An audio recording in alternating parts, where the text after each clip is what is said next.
Halo Sobat Master semuanya, ketemu dengan aku Fahri, dan di sesi ini kita akan membahas beberapa soal dari bab 9 kalau di Brady, yaitu bab dasar-dasar ikatan kimia.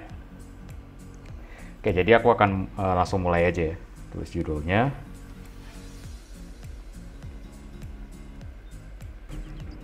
Kita akan ngebahas soal-soal yang aku udah kumpulin, beberapa contohnya dari Brady ya.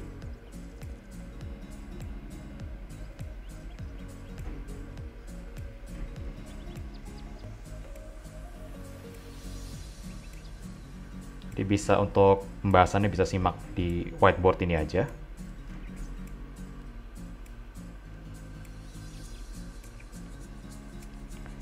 Oke, yang pertama kita akan ngebahas subbab tentang ikatan ionik ya. Jadi di ikatan ionik itu kita belajar tentang energi kisi dan kekuatannya, terus hubungannya apa sih sama mekanisme pembentukan ikatan ionik.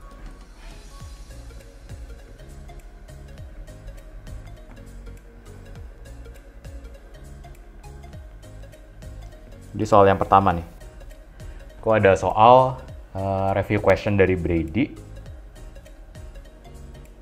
di soal 9,61, aku tulis di sini nomor 1 aja. Jadi diketahui data sebagai berikut ya, bahwa ini aku bacain ya, soalnya ini bener-bener paragraf. Oke, jadi untuk mengubah, jadi ada beberapa serangkaian reaksi nih ya. Reaksi magnesium solid dan setengah mol oksigen. Ini diubah menjadi atom-atom dalam fase gas. Atau dalam kata lain, ini jadi Mg gas ditambah O gas ya.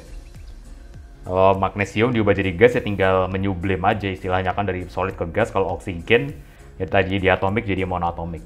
Oke. Reaksi ini persamaan termokimia yang pertama, delta H-nya ini sebesar, nggak tahu sebenarnya standar atau enggak. Ini 150 kilojoule. Ada lagi. Oke. Diketahui energi ionisasi 1 dan 2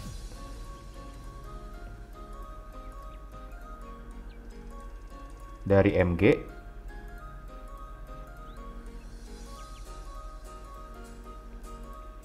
secara berturut-turut adalah plus 737 dan 1450 kJ. Nah, masih ingat kan artinya energi ionisasi? Berarti untuk melepaskan elektron yang pertama kita butuh 737 kJ, dan untuk melepaskan elektron yang kedua kita butuh 1450 kJ. Oke, sebaliknya afinitas elektron, kita punya afinitas elektron yang kedua, pertama dan kedua juga nih, karena sama-sama, karena elektron yang di setelah terimakan itu ada 2. Oke, jadi afinitas elektron 1 dan 2 Cl sih, oksigen.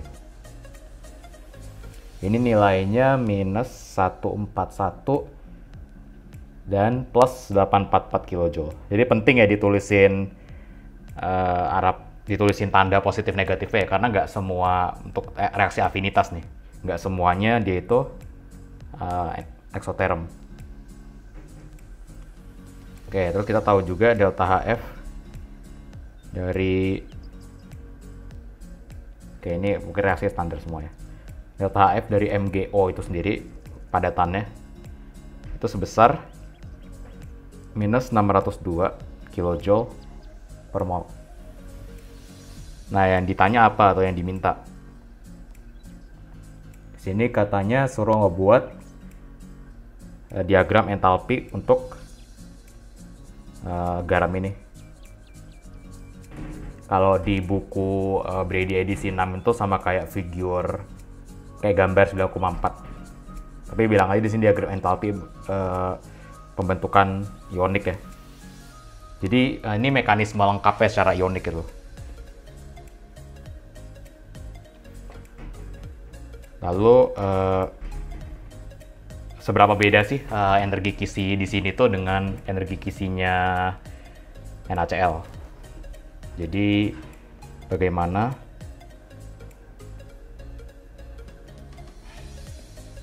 perbandingannya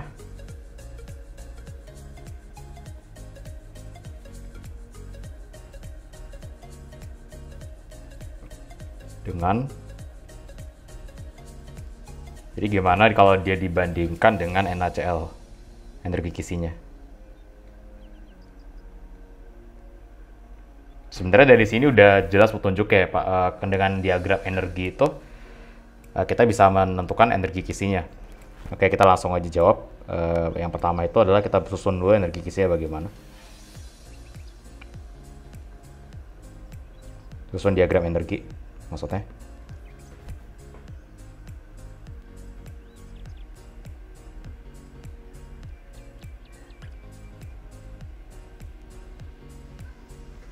Oke, jadi kalau diagram energi itu seperti biasa ya, kita udah terbiasa. Kita cukup gambar sumbu Y-nya aja sebagai penanda kalau makin tinggi itu delta H-nya makin besar ya.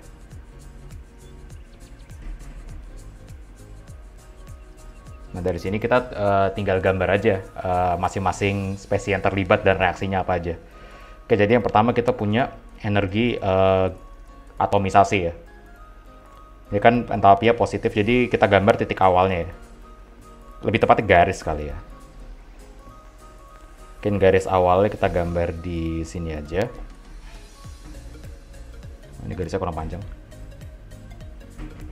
Bikin sedikit lebih panjang lagi. Oke. Oke, misalnya ini kan delta H-nya nggak tentu nilainya. Jadi misalnya kita mulai di sini. Jadi spesiesnya itu ada apa aja nih?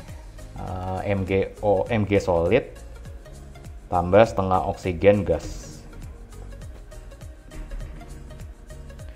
Nah, dia akan naik nih menjadi sampai semuanya jadi fase gas. Berarti entalpinya akan naik. Ya, katakanlah di sini.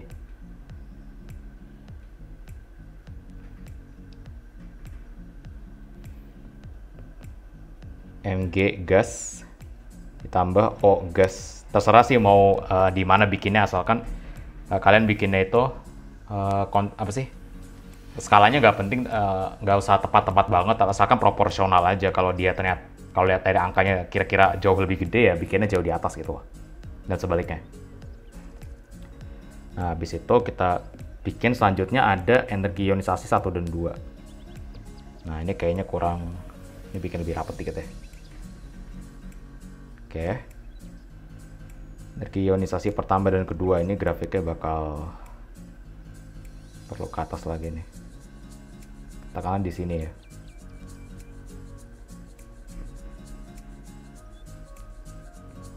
Oke, ini turunin dikit semuanya.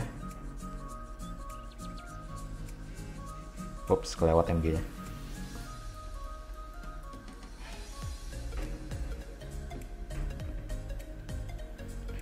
Ini yang pertama kita punya, ini kan di sini ada ya, magnesium itu terionisasi pertama dulu. Ini elektronnya kita nggak usah tulis karena itu bukan fokus kita.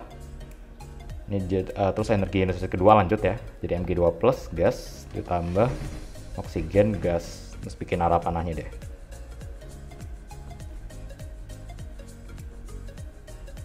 Kayak gini lah.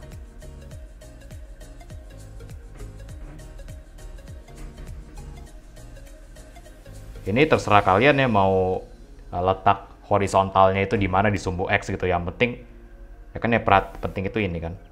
Kita nggak punya sumbu X yang perlu kita khawatirkan. Jadi udah naik. Terus yang terakhir kita punya afinitas itu turun dulu nih. Jadi afinitas yang pertama dia bakal turun dulu entalpinya sedikit, tapi dia bakal naik lagi. Jadi katakanlah di sini ya. Nah, ini turunnya berapa nih? Turunnya -141, jadi nggak sebanyak naiknya ini ya. Mungkin biar lebih proporsional dinaikin ini.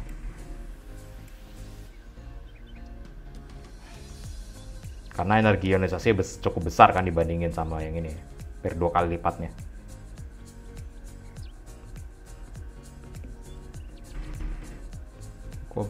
Jadi biasakan kalian bikinnya rapih dan ini Apalagi kalau ujiannya itu ada isian singkat dan kalian suruh gambar, ini jangan sampai nggak bisa.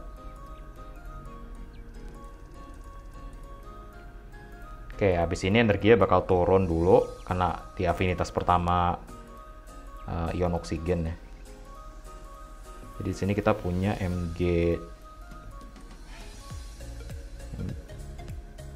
Mg2 plus gas ditambah oksigen min gas.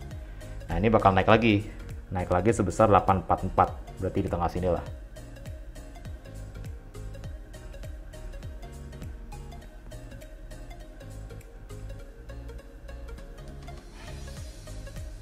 Ya, katakanlah di sini.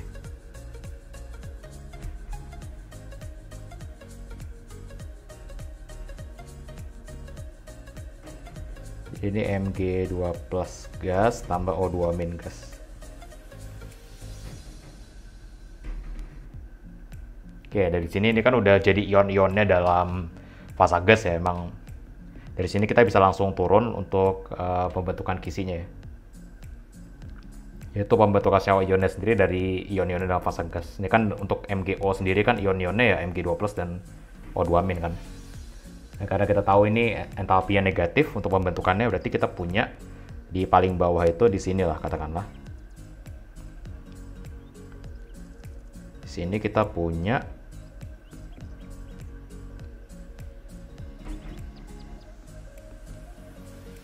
MgO solid.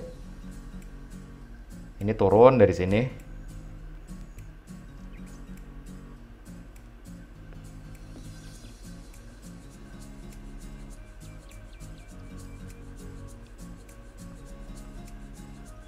Terus kita biar lebih nyaman kita bikin tanda ya, 1, 2, 3, 4, 5, 6. Ini menentukan langkah-langkahnya aja sih.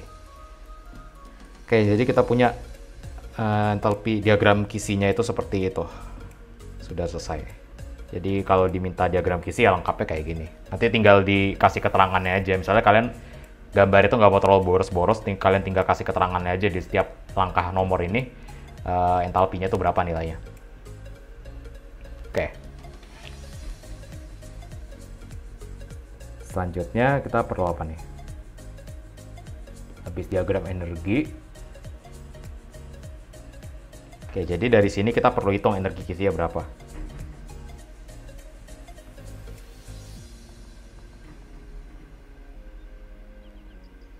Nah, energi kisi itu sendiri kalau di diagram ini adalah 6 kan. Nah, berarti kita bisa langsung hitung aja. Ntar ini ada yang kelewat belum ditulis, yaitu delta HF ya. Delta HF itu kita kasih nomor 7 deh. Jadi delta HF itu langsung dari sini ke sini ya. Dari kiri ke kanan ini langsung. Itu delta HF-nya.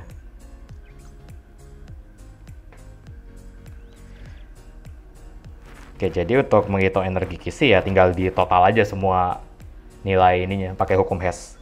Ya, semua nilai entalpinya berarti delta H kisi ini sama dengan delta H1 tambah, ini kan naik terus nanti turun terus naik tuh gitu ya. Tambah delta H2 tambah delta H3 min delta H4 plus delta H5 dikurang delta H7. Nah, ini nanti semua jangan lupa untuk diminusin ya. Karena kan kita ngitungnya dari atas gitu kan. Ini perhitungan untuk yang ke arahnya ke atas gitu. Ini jangan sampai kebalik gitu ya. Bayanginnya kayak kalau di fisika ngitung vektor gitu.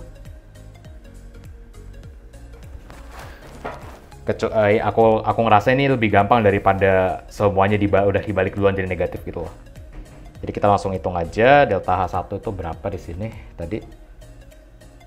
Yang satu itu kan atomisasi. Ini min 150 tambah delta H2 itu ionisasi pertama dan kedua terus ya. 737 tambah 1450 tambah, oh ini minus. Nah, delta H3. Oh, ini harusnya tambah deh.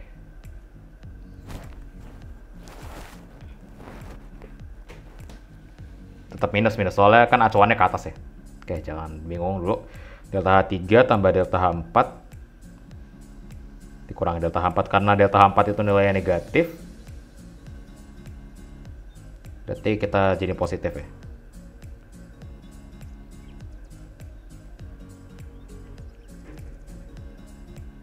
Jawaban nilainya 141. Dia naik lagi jadi 1450, dikurangin berapa nih? Min tambah 602. Ini nilainya akan sangat besar sih. Oke, kita coba hitung ke kalkulator langsung ya. 150 tambah 737 tambah 1450, 141, 1450, 602. Jadi nilainya itu sama dengan minus 4530 kJ per mol. Ini adalah energi kisi yang kita punya. Nah, terus disuruh bandingin sama energi kisi NaCl. Jadi kotakin dulu angkanya. Ini jawaban kita yang udah kita hitung dari diagram ini.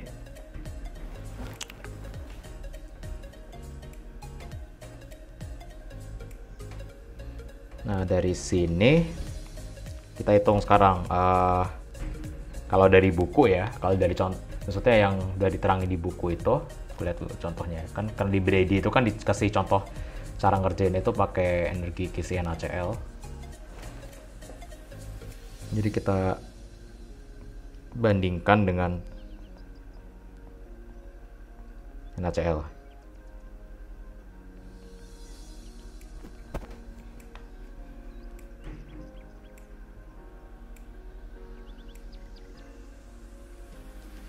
Mana ini? Sebentar lagi cari datanya. Kalian kalau mau sambil buka buku juga boleh.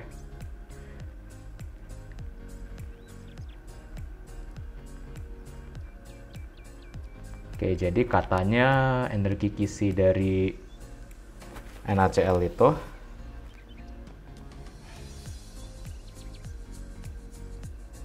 sama dengan minus 787 kJ.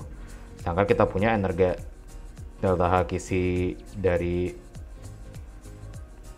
MgO itu, ini jauh lebih besar kan, di nilainya jauh lebih besar gitu, lebih negatif ya. Ini 4530 kJ. Kenapa lebih besar? Karena kalau kita lihat dari jari-jari ionik dan muatannya ya, terutama kan kalau mau melihat secara kualitatif dengan cepat gitu, membandingkan energi kisi antara dua senyawa ion itu kan pakai sama medan listrik ya. Ini kalian baru bakal pelajarin di FIDAS semester 2 sih. Tapi intinya itu energi potensial atau ya kan menyatakan energi kisi ya kurang lebih. Energi kisi ini akan berbanding lurus dengan perkalian muatan dan jari-jari. Artinya kalau muatannya lebih besar, jari-jari dan jari-jari lebih kecil, maka energinya akan lebih besar. Jadi kan kita bisa lihat, mungkin digambarin juga ya. Kan kalau senyawa ionik itu dia terdiri dari ion-ion yang saling berulang gitu loh, yang letaknya itu berulang, NaCl, NaCl dan seterusnya. Nanti lengkapnya dipelajari di bab selanjutnya sih untuk sifat-sifat maksudnya untuk ikatan kimia lebih lanjut ya, NaCl, terus ini MgO misalnya.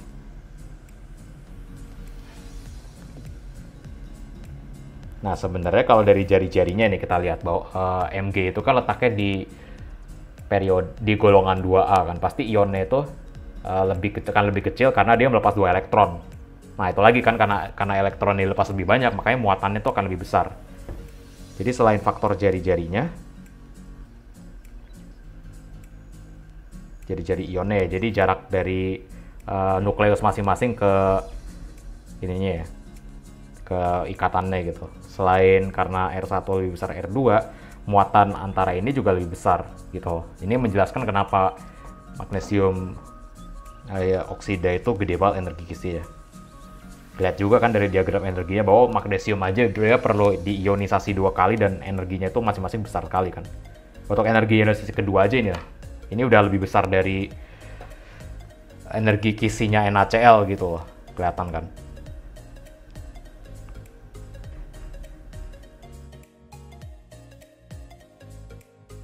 Ya, untuk ini udah, penjelasannya juga udah. Oke, kita langsung lanjut ke bab tentang struktur Lewis ya, atau ikatan kovalen. Jadi kita langsung nyoba aja bikin struktur Lewis itu sebenarnya gimana sih. Contoh-contoh soalnya. Ikatan kovalen.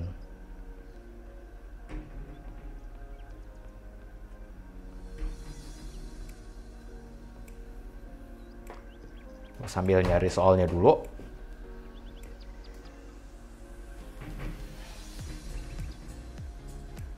Ikatan kovalen. Oke, jadi langsung aja aku udah ada beberapa soal yang aku udah kumpulin. Ini soal nomor 2 ya. Tentukan struktur Lewis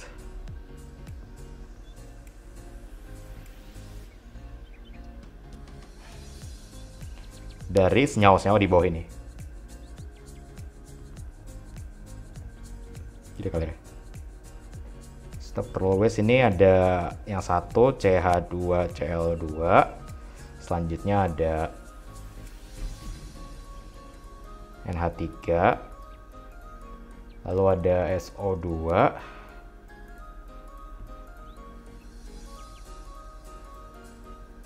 terus ada NO3-. Di situ ada IF4-.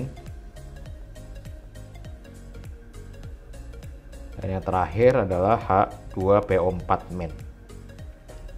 Oke, mungkin kalian udah belajar juga ya cara ngebuat struktur Lewis itu kan ada langkah-langkahnya itu kan. Daripada panjang lebar kita bahas, mending kita langsung coba aja. CH2Cl2.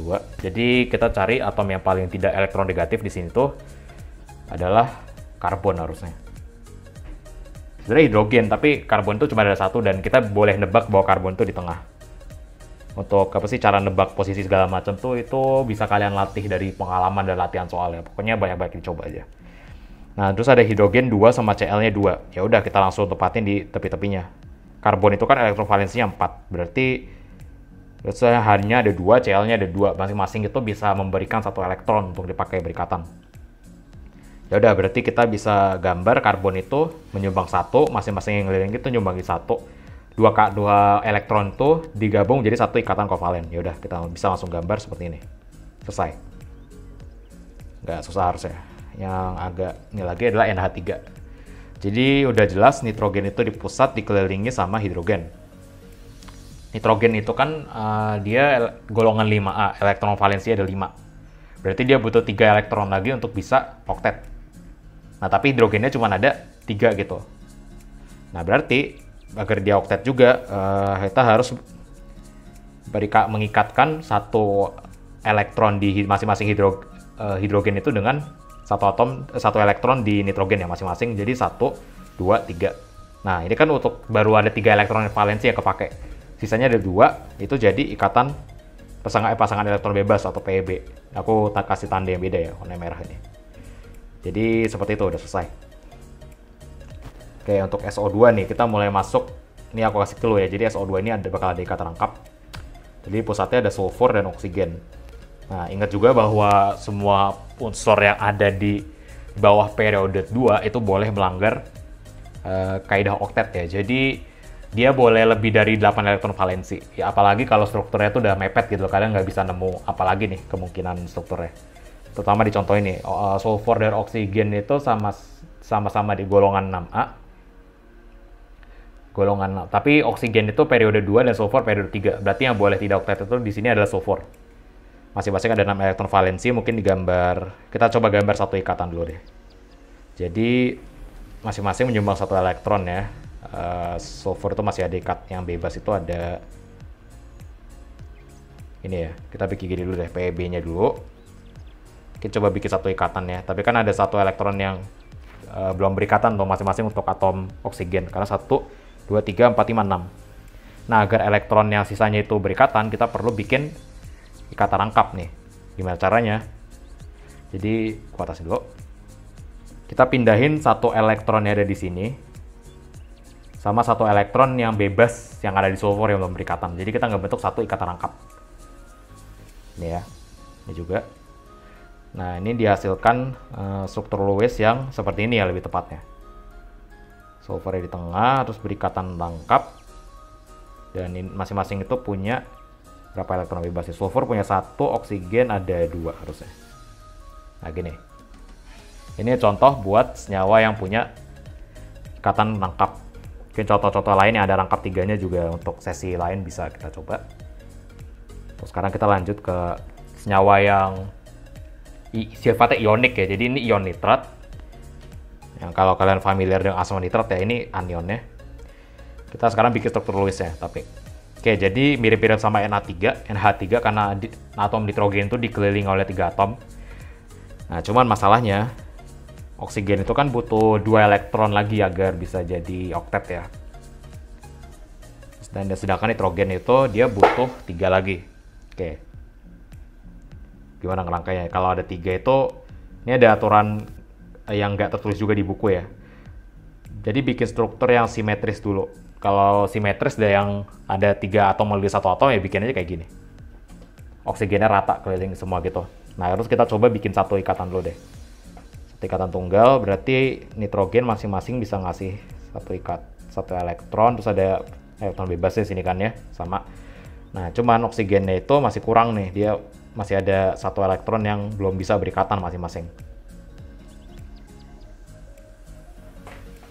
Nah, berarti caranya itu kita perlu ngebuat salah satu ikatan yaitu jadi rangkap. Kita nggak boleh bikin semuanya jadi rangkap. Sebenarnya kan idealnya oksigen itu ada rangkap semua gitu, tapi kita nggak bisa di sini. Kenapa? Karena elektron yang bisa dikasih oleh nitrogen untuk berikatan itu cuma ada 2 lagi. Dan kalau kita hitung 1, 2, 3, 4, 5, 6, 7, 8. Jadi nitrogennya udah oktet kayak gini. Kalau kita tambahin ikatan rangkapnya kebanyakan, dia bisa melebihi dari oktet. Sedangkan nitrogen itu dia di periode 2, dia nggak boleh lebih dari periode 2 atau 3 tadi ya. Maaf, maksudnya dia periode 3. Tadi maksudnya tuh yang lebih boleh lebih dari oktet itu yang di bawah periode 3. Jadi oksigen itu periode, untuk yang contoh sebelumnya ya, SO2. Oksigen itu di periode 3, sulfur periode 4. Sorry. Oke, jadi nitrogen, oksigen. Oke, di sini ya itu nitrogen nggak boleh oktet kan, kita nggak boleh bikin ikatan rangkapnya kebanyakan. Berarti kita cukup bikin berapa nih? 1, 2, 3, 4, 5, 6. Kita cuma bisa bikin 1 ikatan oktet aja. Dan ingat juga bahwa di sini kan NO3- berarti dia punya 1 elektron tambahan. Elektron tambahan itu kita kasih di salah satu atom oksigennya dari biar oktet. Ini udah oktet ya. 1, 2, 3, 4, 5, 6, 7, 8. Oke, nggak ada masalah. Biar jadi oktet kita kasih berapa nih? Salah 1.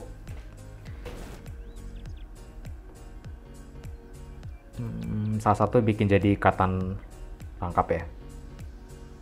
Terus ya 1 elektron dari nitrogen itu dikasih ke warnanya ganti deh. Ini mungkin elektron dari oksigennya bisa kita kasih ke sini. Nah, terus ikatan rangkapnya ini jadi ngisi di sini. Nah, kita punya struktur yang jadinya seperti ini kalau ada rangkapnya ya. Sebenarnya terserah kalian mau nempatin rangkapnya di mana, karena kan ini struktur resonansi ya, kan kalian udah belajar. Jadi ini salah satu struktur resonansi dari ion nitrat. Di sini ada Pb-nya, sini juga ada. Sini jadi rangkap. Ini enggak rangkap deh. Oke, kalau gini harusnya doktet, tapi jangan lupa dikasih bracket terus ditulisin -1 gitu. Ini untuk menandakan bahwa muatan molekulnya semuanya -1. Atau kalian boleh langsung kasih muatan formalnya, tapi kita belum bahas soalnya sampai sana. Nanti aja.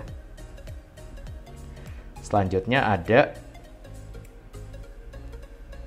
IF4-.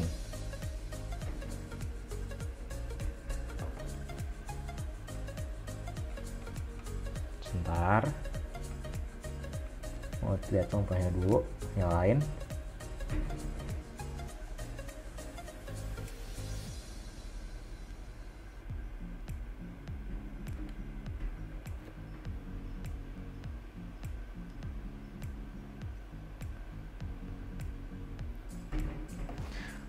Oke, jadi untuk IF4- ini sama kayak contoh-contoh sebelumnya. Jadi satu atom iodin dikelilingi oleh 4 atom F.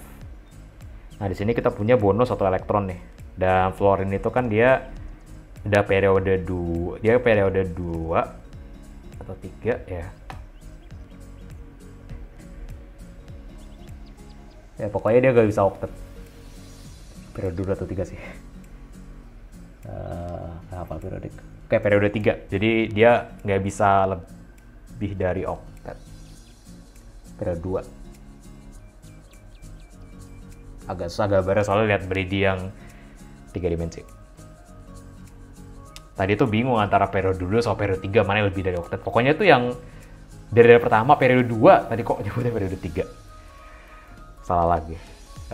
Oke, kita langsung bikin ikatan tunggal aja antara iodin. Iodin itu dia letaknya di periode yang bawah ya. Dia periode 2, 3, 4, 5. Udah aman lah, dia boleh lebih dari oktet. Sedangkan fluorinnya udah pas segini. Udah dia nggak bisa lebih dari oktet. Nah, fluorinnya ini kan udah oktet yang masing-masing. 1, 2, 3, 4, 5, 6, 7, 8 kan. Nah, kita bikin bracket minus. Nah, itu kan iodin itu sebagai, ini kan iodin sama fluorin kan sama-sama golongan 7A ya, berarti kan valensi 7. Harusnya tuh di iodin itu sisa elektron valensinya ada 3, tapi karena muatannya negatif di sini, berarti ada 1 lagi.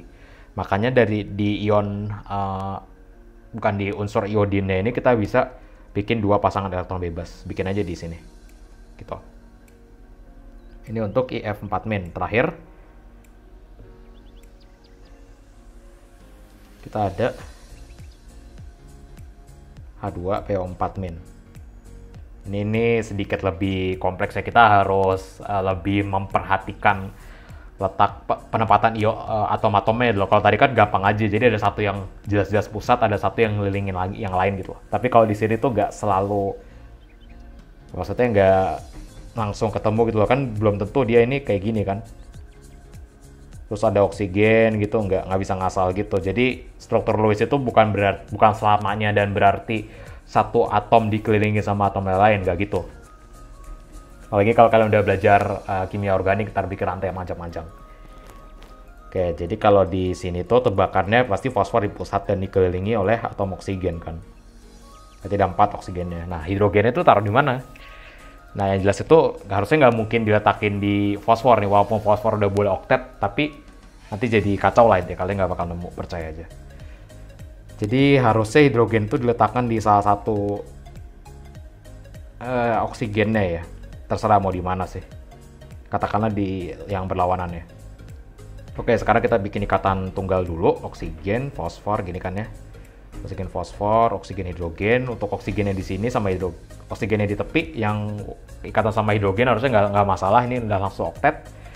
Fosfor itu kan elektron valensinya ada 5, ada 1 dari ion. Ini kan dia bentuknya ionik dan nerima 1 elektron tambahan, berarti fosfor tuh punya 1 Pb sini. Ini 1 Pb yang bisa kita pakai kalau ikatannya itu belum oktet. Oke, kita lihat oksigen itu ini ya. Ada 1 elektron di sini yang belum ikat. Nah, dari sana kita bisa iketin sama elektron bebas yang masih dipunyai fosfor. Jadi ini dipindahin 1 elektronnya, terus ini dipecah deh. Elektron bebasnya itu ada 1 yang ke sini, ada 1 yang ke sini, gitu. Ini dipecah. Oke, kalau udah, mungkin bikin agak geser dikit ya.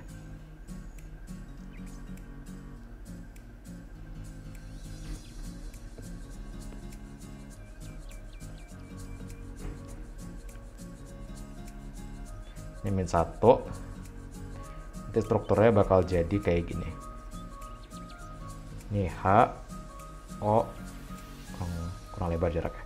H, O, P, O, H, O, O. Yang di sini, yang di atas bawah itu ikatnya rangkap 2.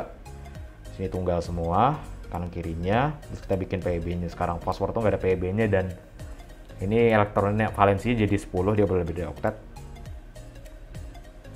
Oke, nah harusnya udah nih. Oke, untuk selanjutnya kita bakal ngebahas tentang muatan formal.